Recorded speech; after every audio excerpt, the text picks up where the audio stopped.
Now, while some are elected to manage state resources, some play a role of a watchdog, holding public officers accountable to their responsibilities.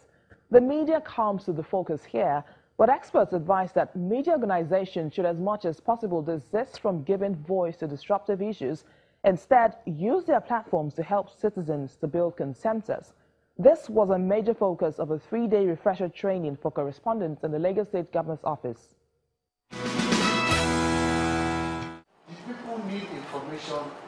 Over 40 State House correspondents cut across the various electronic and print media are on refresher training organized by the Office of the Lagos State Government with the theme, Effective Skills for Good Governance, Leadership and Social Media Practice.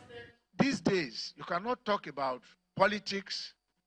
The retreat is designed to expose participants to new challenges and dimensions to news coverage, as well as furnish them with information that could enhance their job of covering activities within the State House. So we are here to refresh our brains on what is going on. Challenges of the world and the challenges of the industry. It's a win-win game. When we refresh our brain, it will help us in writing and projecting the image of the governor.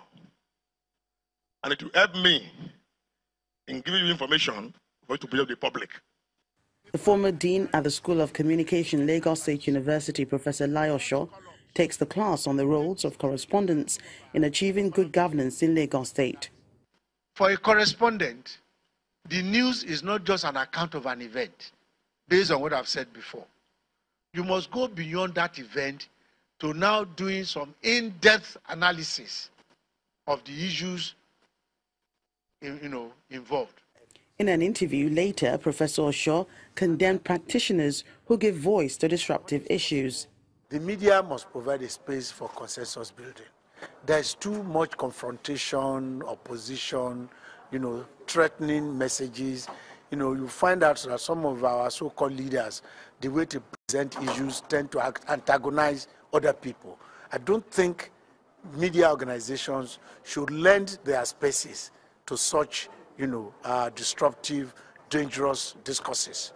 Various topics covering effective social media practices, creative thinking, time management, and emotional intelligence at the workplace, among others, are treated.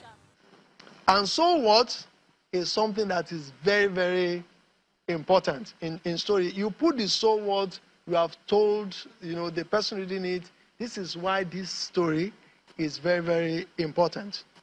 I love the resource persons. They were blunt, they were frank. Now, as a State House correspondent, you don't see yourself as the mouthpiece of the government. You don't see yourself as an information officer. Actually, you are meant to project the image of the government. But in as much as we know that shouldn't betray the ethics of our profession as a journalist. You'll agree with me that some of the things that we learn in school, if we have to continue to just stay with them, time may just leave us behind. And so we need to constantly, update, and which is why this is important.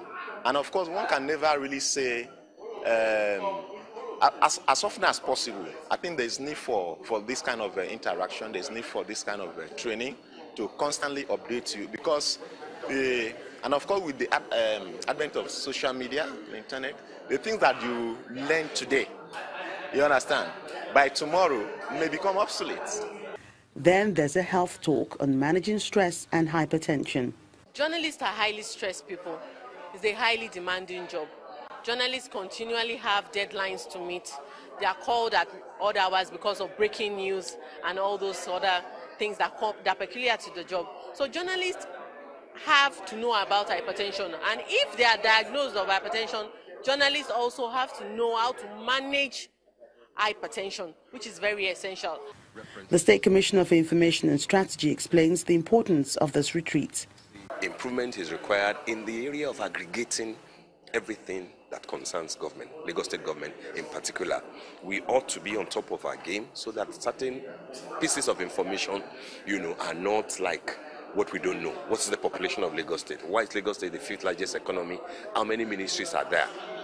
Etc. Stuff like that. So I think there needs to be constant update, generally for members of Lagoko, the State House correspondent, and, the entire media, also. But of course, another area where I think that an improvement is necessary is the expected symbiotic relationship between the State House correspondents and the information officers that we have all around. At the end of the sessions, the correspondents are presented with certificates of participation.